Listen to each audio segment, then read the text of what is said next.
Hey, my name is Ian Schellinger-Broca and I'm with Denver Parks and Recreation out here along the Quebec medians, just south of I-70, in between Martin Luther King Jr. Boulevard and Smith Road.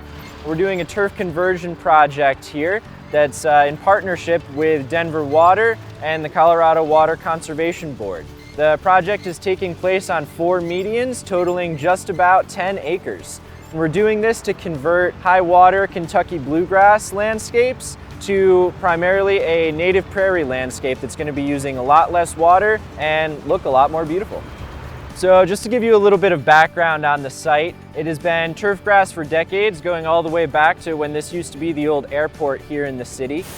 Right now, these 10 acres are using approximately 9 million gallons of irrigation water per year to keep the grass green.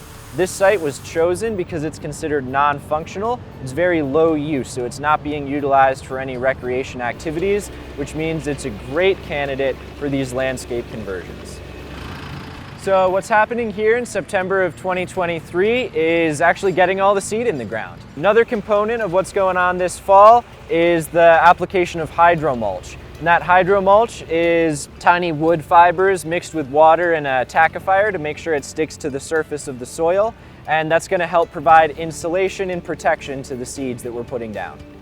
So you might be curious as to what this field is going to look like when the project is completed. So I'd encourage you to look at other park spaces like Westerly Creek Park. It's going to contain a mix of wildflowers and grasses that are going to be adding big diversity of color, texture, and height to the landscape. My name's Kenton Seth, and I designed the seed mix for this Quebec median project, which includes over 60 species of grasses and flowers.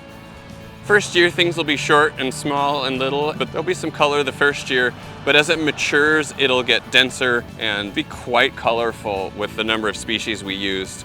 So different years and different weather will give us different flowers, and different conditions can mean different colors, but there'll be something no matter what happens.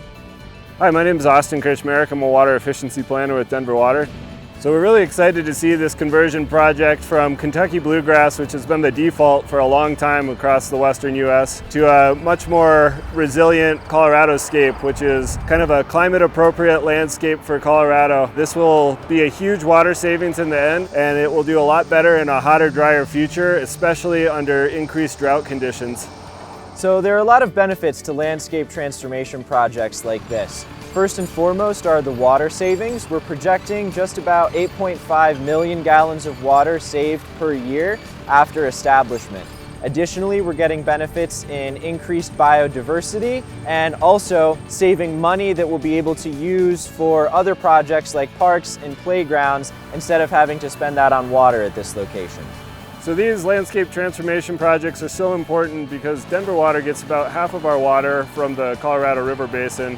And we're really looking for more of these projects across the city and county of Denver, our entire service area, and even the entire western US.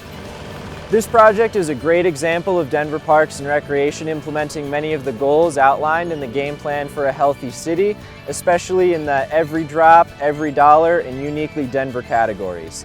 If you're interested in learning more about the sustainability projects taking place here in Denver Parks and Recreation, I encourage you to check out the It's in Denver's Nature campaign.